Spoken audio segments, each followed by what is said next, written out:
I think if we're going to do job creation, Senators, it's time to do a number of things. I think a number of things start with what the senator from Howell has done, incorporating a number of dollar savings that we can protect the budget for years to come, that we have a new idea. If you were paying attention with the election in November, as I was, what the comment from the voters were: job creation, fiscal discipline.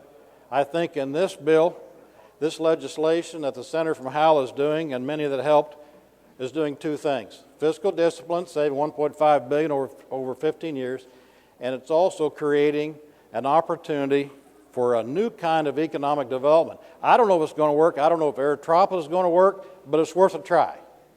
If that airport, if we can use that runway, it's worth a try. And nothing ventured, nothing gained. If St. Louis and Lambert Field works, it's going to benefit everybody up and down I-70. It's going to benefit agriculture. It's going to benefit Southwest Missouri with the trucks, the innovation, the amount of jobs that potentially can be derived from this.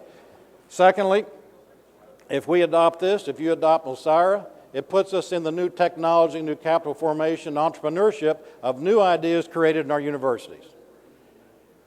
The amount of jobs that are being stolen from Kansas City is numerous. Kansas City is on the brink. If we don't do something to help Kansas City, Missouri, you're going to be able to turn out your lights. Last one leaving, going to Kansas City, Kansas City, Missouri is not going to be existent. If you see what's happened to the population, in our forthrightness, we should have had the NASCAR track some years ago.